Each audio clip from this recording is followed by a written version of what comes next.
and welcome to another episode of You, Me, and a Mug of Tea. I'm so thrilled to be doing these podcasts, and I'm very grateful that you have tuned in once again to another episode of You, Me, and a Mug of Tea. So prepare yourself a nice big hot mug of tea and join me for this podcast. So every Tuesday, I am planning to upload episodes with my friends. They're going to be small interviews. I have already uploaded a few and I'm planning to upload more. And on every Thursday or Friday, I'm planning to upload solo episodes where I plan to talk about my own experiences, which I think are interesting enough to share publicly like this. And some interesting odd news items that I find here and there. And then I just want to analyze them with you guys. And yes, your feedback is very much welcome. Please do share how you feel about these things that I talk about. And if you want to know some more interesting people, if you have a country you want to know more about, I can probably find somebody who lives in that country and then we can have a nice chat for you guys. And just, yes, your feedback is very much welcome. If you have any further topics or if you have any tips for me to improve these podcasts, please go ahead and let me know. You can also follow me on Instagram. My own Instagram page is fizza.jamal, Fizza.Jamal. And this podcast, it also has its own Instagram page. It's called You, Me, Mug of Tea. YOUMEMUGOFTEA.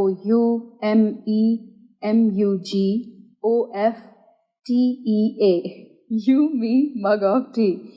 And also they will these podcasts will also be available on my YouTube channel. You can either search You, Me, and Mug of Tea podcasts, or you can search for my personal channel on YouTube. It's Fizza Jamal, FIZZAJAMAL. And you will also find some other things that I've done on YouTube. I have also done interviews on Palestine and the situation over there. And they're pretty interesting. You can find them there as well. So that's the story of my social media platforms that I am planning to just share these podcasts on, my views and interesting stories, which I think are quite interesting. But then again, you as a listener, you as a consumer must let me know if they actually are that interesting or if you want me to talk about something else. Something else. Yeah, I think that's correct. Something else is... Anywho, today's episode, I want to talk about this, this case. You must have heard it or seen it somewhere that Egypt has sentenced at least 5 TikTok influencers to prison. One of them, Haneen Hossam. I hope I'm pronouncing her name correct. She is an Egyptian social media influencer. She makes money through her posts on Instagram and through her videos on TikTok, just like everybody else who is popular enough on these two platforms. So on TikTok, she has over 900,000 followers. And even on Instagram, she has thousands and thousands of followers. And that's how social media works, right? If it is a full-time job for you or for any of your friends that you know personally, then this is how they make a living. This is the digital age. This is where millennials and Gen Z are expanding their ideas, their resources, their brains, their energies into making money. Everybody has bills to pay. Everybody has a kitchen to run. Everybody has some mouths to feed. And if this is a new platform to make money, then why not? And oddly enough, the audience on social media, they take the efforts of social media influencers for granted. They just think that, oh, they're just dressing up or they're just lip syncing to some music. They're just dancing around. It's not like they're actually working for the money. But that's not right. It is so hard to keep on coming up with content. Yes, even walking in slow motion to a slow song is content. And even as an audience, you are guilty of it because you are enjoying that content. Hence, that content is being made, and it's just an endless cycle of consuming and producing. If it works, then why not keep doing it? So as content creators on social media, these influencers, they are under constant pressure to keep their following stable, and even to progress the number of followers. And it's so much pressure because then they are doing it by themselves. A few of them do have teams which help them, push forward, and that consistency is so important. But as an individual, you have to be consistent on your own, and that itself is so hard. If you're working in an office, if you have an office job, you will find that sometimes you just don't want to go to work, but you have to go to work because then your boss would be upset with you, and then you might lose some bonuses, you might lose your salary for that day, you might lose your, allocated vacation days, holidays, and you don't want to lose that. But then again, you are also, how do I say, you are following somebody else's rules in order to live a comfortable life for yourself, because you again also have bills to pay. But nobody's taking that for granted, right? But why is an office job, why is a corporate job or a job in medicine, engineering is considered work, but jobs in social media, job as a social media influencer, as a content creator is not considered work? They have to work as individuals, and what they have to lose is much greater than what you as an employee of some organization has to lose. If they lose it all, then that's it, then they have no business to run. And I believe that they're entrepreneurs, and they are using digital media, social media to its full capacity, and they're making money out of it. That's success. And it's easy to reach, it's not easy, but once you reach the point of, having gained so many followers and making so much money by posting just one photo on Instagram, then that's when you have reached success. But what's harder is that you maintain that flow. Once you are in the maintenance of your success, that's super hard, because that's where you have the pressure to keep on pleasing the audience, to have that consistency in your work, in your posts, in your branding across all platforms. And now that there are so many options, it's not just Facebook and Instagram and Snapchat anymore. You have TikTok, you have Likey, you have Snack Video, you have all these things, and there's just more and more coming up. It's quite stressful. So if some people have chosen to produce content on social media in order to make a living, there's nothing wrong with it. Back to this case that in Egypt, Haneen Hossam has been sentenced to 10 years in prison. She was arrested on 22nd June after she failed to show up at the court hearings, which her lawyer explains is her legal right to not show up at the courtroom because her lawyer is present there, right? So she did exercise her legal right by not appearing in court, but that was also used against her, and she was arrested, and now she's facing a 10-year prison term. And the charges are human trafficking by posting videos on TikTok.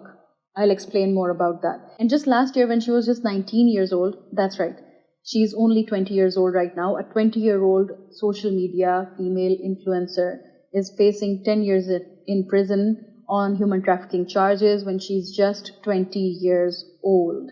So when she was 19, she was sentenced to 2 years in prison, but she stayed there for only 10 months. And even after she came out, she never really spoke about her experience in prison. She put that behind her, and she again started creating more content on her social media, like all youngsters are doing right now. Not all youngsters, but some youngsters are doing it right now, because it's game changing. And only these youngsters with brilliant minds understand what social media is all about and how to use it to its full capacity.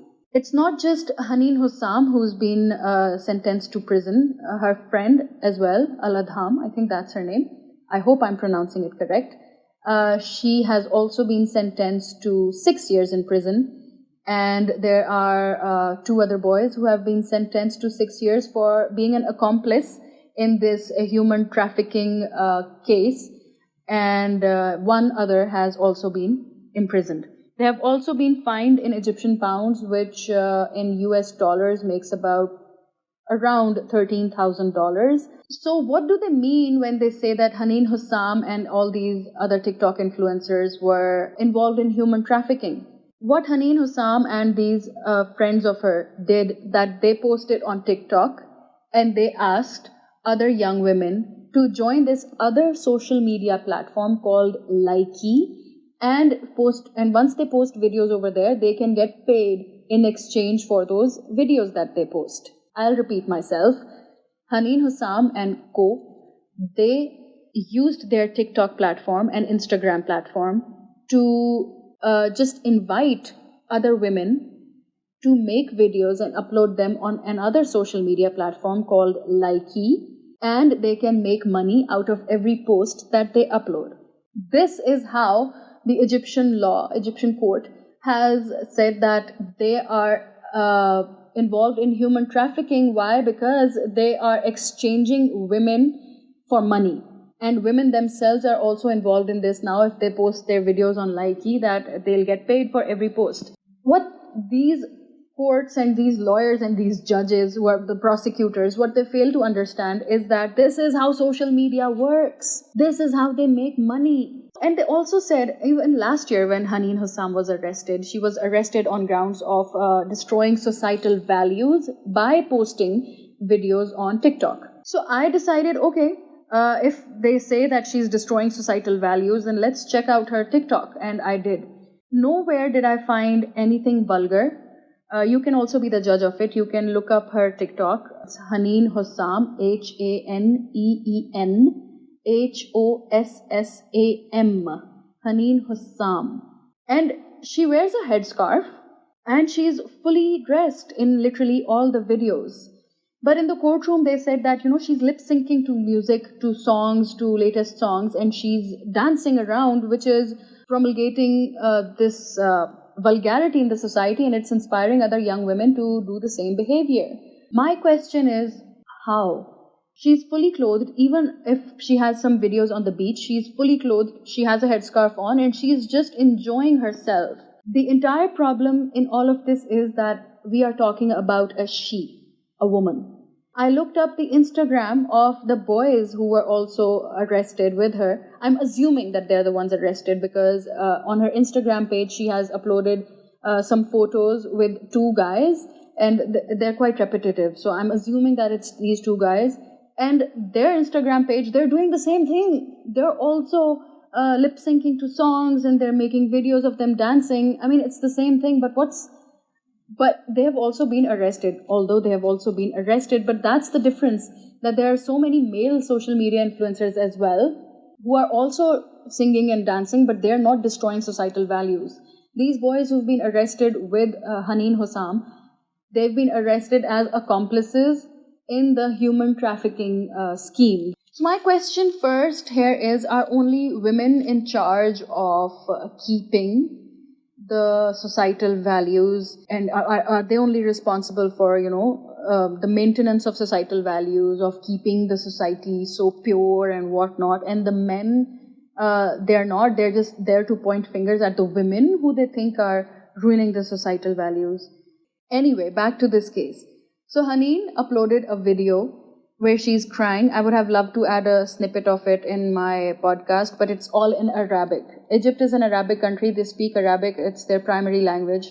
So I cannot really add that snippet here because you won't understand it. But in that video, what she's saying, that she has not done anything wrong, and she was already she had already spent 10 months in prison last year, but she didn't, say anything about it. And now that this sentence has been given to her, the longest sentence of 10 years as a social media influencer, she's very disturbed. She's asking the president of Egypt to help her out. She's pleading clemency. And she says that her mother is so tense that she might have a stroke at any moment. Of course, it's a stressful time for the entire family when they don't really understand why this is happening. When we speak about the human trafficking aspect of it, it's quite disturbing because some would say that it is human trafficking in the digital age, but you also have to understand the concept of consent here, because Haneen Hossam and co, they're not really forcing women and, getting them all dolled up and just making them sit in front of camera and saying that, okay, now you make a video and you make us some money, not make yourself any money, but make us some money. And the poor thing is doing it out of fear that she might be killed if she doesn't do it. Or it's not like Haneen Hossam and company, they're like keeping them in a tight space, in a dark, wet room where they have where they get one meal per day, and then they have to serve Haneen Hossam and company and then make them money and then come back to that dark place. No. It's purely consensual. If Haneen Hossam is using her influence to promote another social media app, Likey in this case, then if another woman, because it's only women in question in this case, if another woman does decide to create an account on Likey and upload her videos on Likey, then that's consensual. And she's doing it in the comfort of her own home. She's doing it by dressing up herself or whatever her sense of style is. But she is in charge of that. Nobody is shoving it down her throat that you must do this. And she's not serving anybody else. She's serving herself, and she's making that money for herself. And how is she making that money, by the way? How are all these women making money by uploading videos or posts on their social media? It's because they have an audience, and that audience is not just women. Majority of them is men. Why I can say this with confidence that majority of them is men, because back in China, there are plenty of social media apps and streaming platforms on PC websites where women are just sitting in front of their webcam, dressed up. Sometimes they're just talking to the webcam. Sometimes they randomly start singing or dancing. And that live stream is being watched by thousands or maybe even millions, considering China's population, of men sitting at home. It is very disturbing. Although it's a high-paying job, the amount of money is insane in this job for these women, but it exists. It is happening, but it's not human trafficking, or it's not, damaging the societal values. It's because you want to watch this. So if you want to watch this and a woman is able to monetize this opportunity, monetize your desire to watch her just eat food in front of a camera, then why not? Why is she in the wrong and you're in the right? You can see her face, so she's wrong, but she cannot see your face, so you're in the right. And she's making money off of your desires, off of your twisted and sick desires, whatever they are. So why not? I mean, it's capitalism, right? The world of capitalism, that's what it means. You need something, you desire something, somebody else is going to make it and give it to you. So why is the person who's making it and giving it to you the wrong person, but you who has been crying and whining that maybe one day you can get this XYZ thing, you're in the right? I'll explain to you how those social media apps and those live streaming websites work. So suppose there's a girl who says that, okay, I want to create an account on this. Sometimes if you are pretty enough and you're, outside somewhere, somebody from that company might approach you and say, oh, hey, you're quite pretty. There's a job opportunity if you want to do it. Again, it's a job opportunity. I was also approached with this proposition. Actually, that's when I started researching about it, because the amount of money was amazing. But again, it was my free will, my choice to actually do this. I chose to not do it, and I'll give my reasons why. Again, because it was my free will. It wasn't forced upon me. So I started looking it up. So what the girl told me, she said that, okay, so for each week, for 4 days, you have to live stream for 4 hours, and you can just sit there. You can have your food, you can read a book, you don't even have to talk sometimes. You can just do whatever you're doing. Just put some makeup on and wear nice clothes, and that's it. So I was like, okay, that sounds easy. I mean, for 4 hours, I have to sit in front of my webcam, although it's really creepy. But okay, it seems easy. Let's explore my options. I was already teaching English, so it wasn't like I needed the money. I was doing my photography thing on the side, so that's okay. I was doing all of that. So I had money coming in, and I was on scholarship as well. So it wasn't like I needed the money, another aspect of why I chose to not do it. So when I explored more and more, it happens like this. So a girl creates an account for free, and she joins it, right? Then she starts gaining followers, and she decides her schedule. That's right. She decides her schedule that, okay, every Tuesday, Wednesday, Thursday, Friday, I'll live stream from 4 p.m. to 8 p.m. You have to live stream for 4 days for 4 hours. That's the rule. So if she says that from Tuesday to Friday, she'll be available at 4 p.m. to 8 p.m., then she has to make it work. There's no other choice. If you don't make it work, then you lose the followers and your money is, cut. And so you have a price to pay if you don't show up at the time and day that you have specified. If you cannot make it for some reason, then you need to announce it to your followers beforehand, so they're mentally prepared that, okay, this girl who I'm a fan of, she won't be available on Wednesday 4 p.m, so that's okay. And then what happens is that once she starts gaining followers, she has so many followers, so for each follower she gets a certain amount of money, and those followers, they can send her money online.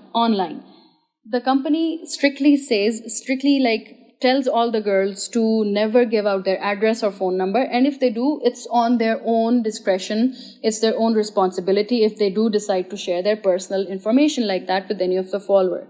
So girls usually don't share these personal details.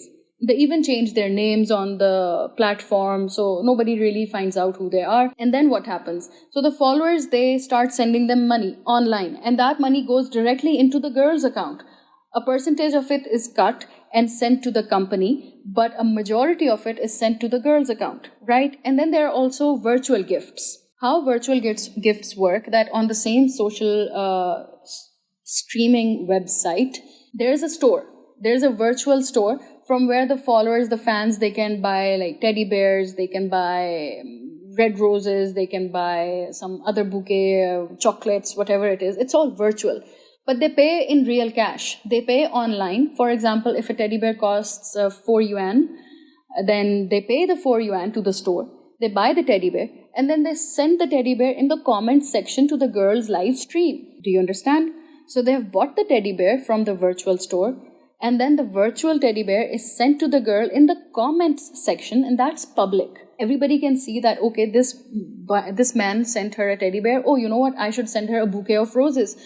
Then in competition, he would go to that same store, and the virtual store, he would buy the virtual bouquet of roses. Then he would send the virtual bouquet of roses to her. So for each gift that the girl gets, she also gets a cut of the money that was used to purchase those gifts. So she's making tons of money. And of course, there's also how many likes she gets. For each like, she gets some money and blah, blah, blah. It's like that. So it's a proper job that the girl has decided to do. And there are so many Russian women on those streaming platforms, because Chinese people love blonde hair, blue eyes, white skin. And there are so many Chinese girls. There are so many Japanese girls dressed up in those anime outfits. I mean, it's insane what's happening on those live streaming websites and platforms. It's insane. But I do assure you that there's no vulgarity. Nobody's stripping. Nobody's, making these innuendos. Nothing. Because there are strict rules to those things. And they just have to sit there and just talk to the guys who are watching. I mean, they're so lonely. It really opens up this another part of reality, that these men are so lonely, they're so bored that they will just watch any woman just talk to them. So these girls are just talking to the webcam, they're just eating on the webcam, sometimes they're making their hair. And what else happens is that these guys, these fans, followers, they send in their requests in the comment section. If any man tries to be vulgar, he's blocked right away. The girl can report that this guy is being a creepy or whatever, he's being inappropriate, and the website blocks him. So there is no room for vulgarity. And then what happens is that if they request, if a girl is just sitting on her webcam reading her book consensually, then some guy would just say, hey, can you just sing me that song, whatever song, like Rolling in the Deep by Adele, can you sing me that song? And then she has to comply. She has to fulfill the requests. So she will just start singing that song. Or if some guy says, hey, I don't like this pink lipstick on you, can you just put on red lipstick for me? And she has to do this. So she has to fulfill such requests. But if any request comes like, oh, can you, stand up and show me how you look or something like this, then the girl has every right to report that user. And after investigation, the company, the website, does block that user. So there are proper rules to this. When it comes to these streaming platforms, in China at least. I chose to not go ahead with it because I found it very creepy and I didn't need the money, and I was in school as well. So just a lot of things were going against my decision. So I chose to not do it. I wasn't forced into it. Again, so this is not human trafficking. So what Haneen Hossam has been accused of, that's not really human trafficking. And then I also looked up Likey, because I thought, okay, maybe The Egyptian lawmakers, lawyers, courts, they have a problem with Likey. So Likey is developed by a Singaporean tech firm, which is owned by a Chinese tech firm called Bigo Technologies. Some of you might be familiar with Bigo Technologies. I wasn't. Before this, I wasn't. So I decided, okay, let's look up Bigo Technologies because I'm aware of Chinese streaming platforms, but I'm not aware that this Bigo is operating in Pakistan or this Chinese company. What is it capable of doing? Is it doing something wrong? So when I looked up Bigo, I found that now this is inappropriate. What Bigo Technologies is doing, they're also doing these live streaming in Pakistan, these live streaming videos in Pakistan. And I was just shocked and appalled when I looked at them. And in literally each video, men are watching women do things. And in Pakistan, it's actually vulgar what's going on. But it's not human trafficking. My point is, it's not human trafficking. The girls are probably doing on their free will, or maybe if they do have some other people forcing them into doing this, then that needs to be investigated. Yes, but it's not like these social media influencers are just getting on their Instagram page and just promoting Likey platform. So maybe Egyptian lawyers have a problem with it being associated with Bigo Technologies. Because if in Pakistan, Bigo Technologies is doing these vulgar live streams, maybe in Egypt they're doing the same, and maybe it's a sensitive topic to talk about over there. So they have arrested and sentenced Haneen Hossam over those charges. I don't get it. But in the news reports that I've read, they're mostly saying that, she's going against what Egypt society stands for. It's an Arab society, it's an Islamic society, and it's conservative. I'm making rabbit ears when I say conservative over here. Egypt is actually not that conservative in real life. On paper, it is conservative, yes, as an Islamic country. Of course, when you think of Islam, you think conservative, which is so messed up because Islam is progressive. I don't know how this thought changed, when this thought changed, that before, when you would talk about Islam, when you would think about Islam, you would say, oh, progressive, educated, making giant leaps in science and society and values. Now you think of Islam, you think, oh, conservative, and probably hates women. So that's how I'm labeling it conservative. But women in Egypt are quite modern. By modern, yes, I do mean that they're quite fashionable. They wear expensive attires, they wear their skirts, they wear their cute tank tops, they wear whatever they like, and they have different colored hair, the young girls especially. And yes, there's alcohol there, there's a huge party scene, especially in Cairo. Okay, fine, it's the capital, but still. And alcohol is not really illegal over there. And if you're also free, you have your phone in your hands, you have your social media in your hands. You can just Google top Egypt social media influencers, and the names that you get in front of you, just like search them up on Instagram. You'll see with your own eyes that what the verdict says about societal values being harmed and how women should not be, exposing their body or exposing their beauty like this. Yes, that's what they say, like this on public platforms, and they're just and they're also promoting debauchery. That's also one thing that the verdict says. They're promoting debauchery. So if you look up top social media influencers of Egypt and you look up their profiles on their social media, you'd say Haneen Hossam is nothing compared to these people. So then, is Haneen Hossam's case politically motivated? Is there somebody who did this to her intentionally? I mean, that's another story if we go into the depth of it. A lot of progressive thinkers, they go against this verdict, of course. I will tell you what they have to say. So they say that the ruling is harsh and exaggerated, and such a verdict restricts the right to freedom of opinion and expression and aims to control women's bodies and impose guardianship over their actions. I really, really, really like this line, impose guardianship over their actions. This just blew my mind if you think about it. Why must women be owned? Why must their actions be owned? Why do men see women as objects to be possessed or owned? Islam does not teach this. So don't say that as an Islamic country you're saying these things. And anyway, so there is a crackdown going on these social media influencers, and several women actually have been accused for inciting debauchery. And it just goes against the Egypt's conservative social values, right? So why is there a crackdown going around against these influencers who are just doing their job, literally? They post, they make money. And Haneen Hossam has been, allegedly, she makes $3,000 per Instagram post. That's her job. She is that famous, and she has gained that credibility, that popularity, that number of followers to make that much money with just one post. Why are you hating on this? Just because you couldn't do it doesn't mean that you hate on her for doing this. It's her full-time job, and it's free will. And it's not like she's posting nudes.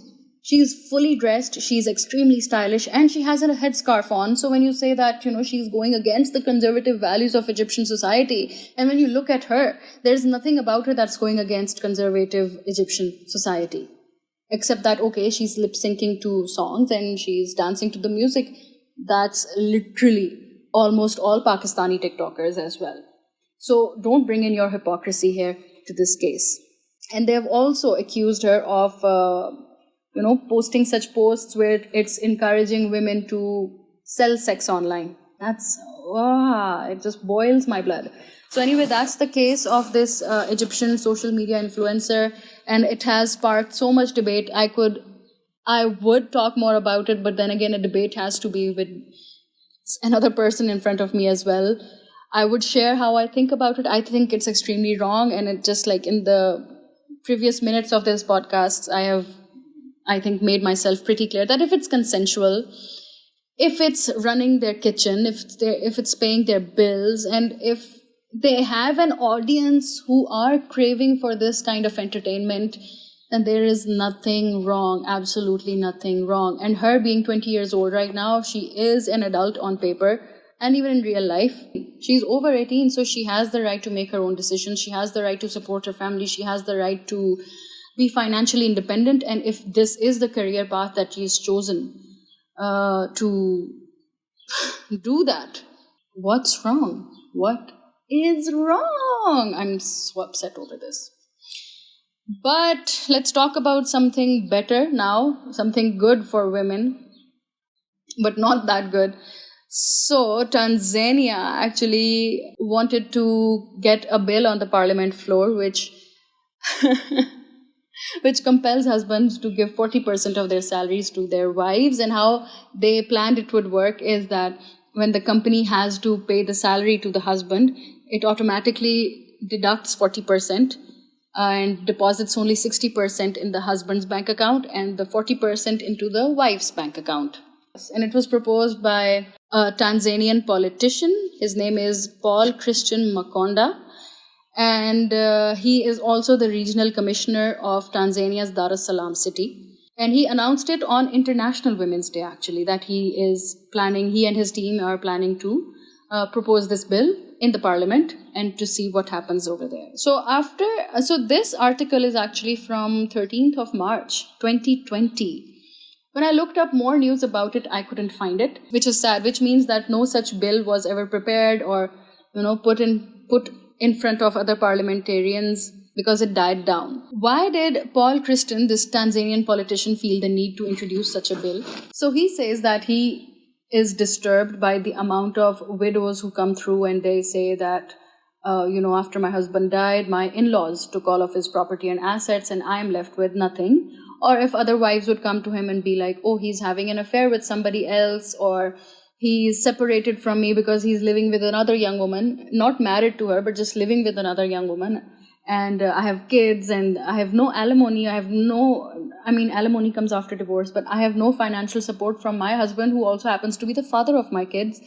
So it's unfair that I have to support these kids on my own. And that man is not taking any financial responsibility of his kids.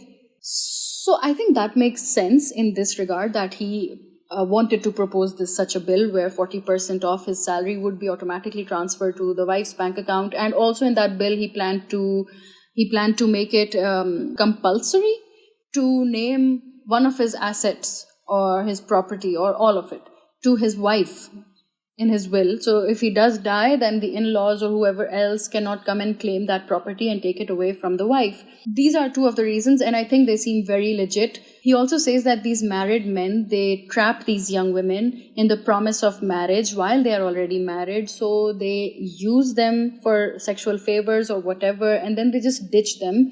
So even those women, they are traumatized and they feel like, okay, so I meant nothing to him, so that's why he used me. But if there's this incentive that he would have to give 40% of his salary to his wife, then those young women would also demand to be married first and then enjoy the pleasures of being together. His reasons that he cited, they make so much sense, but again, they were shut down. And the reaction that he got is quite crazy. And the reaction that I read, they're all from men, by the way. So one man says that this is good because right now we give 101% of our salaries. Then this other guy says, what about the wives with salaries? Mind you, some wives earn more than their husbands. Then this other guy says that this government official needs to understand that not everyone has impaired judgment. It's not everyone who's irresponsible and cannot take care of their families. Plus, women have jobs as well. Okay, valid. So the first person is obviously joking about the entire situation that, oh, we give all of our money to our wives. If you're a wife listening to this, you know that's not true. But it's not entirely false as well. I mean, I get it that he's paying the rent, the bills, the kids' education, blah, blah, blah. Okay, fine. The second guy who says that, what about the wives who have more money? Well, women don't inherently go out and cheat on their husbands or they promise other young men while they're married that they'll marry them, or they start living with another young man while they leave their husband with the kids and they don't take any financial responsibility for them. Women and men are built different. So you cannot expect the same things from each other, from either of the two, and expect the same results. And there's no comparison. There's literally no comparison between a man and a woman. And the third guy who says that, oh, not everybody's irresponsible. Okay, I get it. Hashtag not all men. Ugh, whatever. So I happen to have a friend from Tanzania. His name is Qasim. I spoke to him and I asked him that if this story is true. So he responded that it was the formal regional commissioner's idea at that time, but not officially, and even not working. He just said that. So that means even this man probably just said it to say it on International Women's Day. He didn't really mean it, because it does sound quite absurd that 40% of a husband's salary will be deducted and transferred directly into the woman's account. And then he continues, and then my friend Qasim from Tanzania, he continues telling me that we don't have such kind of law in our country anymore. And I will get him on one of my podcasts as well, where we can learn more about Tanzania and his life over there and everything else. I will get him on another podcast where we can discuss this as well. So it really brings me back to the point that men find it so easy to talk about women, to point fingers at women, and just to ridicule women, and then to, twist their words into charming women and not mean anything about it. I'm not saying I hate men. I cannot believe that I actually have to give this disclaimer, because every woman who says this, she has to follow it up with a disclaimer that I don't hate men. But what's true is true. So he clearly said it on International Women's Day. I bet he felt under pressure. Some journalist must have asked him, what do you plan for doing for women this year or whatever? So he said, you know what, I'll ask all the husbands I'll get this law passed that all husbands must transfer 40% of their salary to their women's bank accounts. And then everybody must have been like, wow, this is so cool. But as my friend Qasim from Tanzania just told me that he just said it to say it, he didn't even work on it. Okay, cool. So all of you women, you thought you could be happy just for even a second, but it was taken away from you. So it's okay. It's okay. That's life for us. And the funny thing is, we've made life like this for us. So that was my podcast for today. I hope you found it interesting. I would love to have your feedback. Do let me know what you think about these two topics. If there's something I got wrong or if there's something I missed, I would love for you to tell me, and and I can correct it, of course, or I can add more to it if you want. And if you like such podcasts as well, let me know. I'll try to find more odd news, more crazy items to share with you guys. And yeah, we'll just have fun while we sip our mug of tea. And this was another episode of You, Me, and a Mug of Tea with Fizza Jamal. Thank you so much for tuning in. Do share it with your friends if you find it interesting, and do subscribe if you want to know as soon as I upload another video next week.